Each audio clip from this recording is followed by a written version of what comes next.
পশ্চিমবাংলায় এই অন্নপূর্ণা ভাণ্ডারের ঝামেলা কখন শেষ হবে জানি না। তো মহিলারা কিন্তু খুবই রেগে আছে। ওরা বিডিও অফিসে গিয়ে ঘেরাও করছে, আর এই ঘেরাও করতে গিয়ে ওরা বিএসএফের হাতে নাকি মার খেয়েছে, এইটা অভিযোগ ওরা করছে। তো দেখো ভিডিওতে। বিডিও অফিসে উপস্থিত যাকে বলে, তো আমরা 2 মাস ধরে কোনো ইসে পাইনি, ভাতা পাইনি। তো এবার এখন ওরা বলছে নানা রকমের আমাদেরকে ফর্ম ফিল আপ করতে হবে বা ইনকোয়ারি করতে হবে, তারপরে এখন বিডিওর সাথে দেখা করার জন্য আমাদেরকে নাকি এখন দরখাস্ত জমা দিতে হবে। আমরা এগুলো কিচ্ছু করব না, আমরা প্রাপ্য জিনিস আমরা পাবো যেটা সেটাই আমাদেরকে চাই, আমরা বলি না।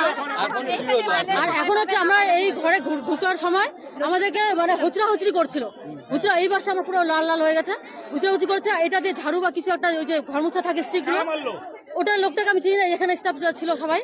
তারপরে হচ্ছে আমার হাত লেগে এরকমই হয়েছে, তো আমাকে ধাক্কা দিয়ে আমি মানে একদম ইসে হয়ে যাচ্ছিলাম বলতে গেলে, পড়া অবস্থা, কিন্তু উঠে গেছি আমি।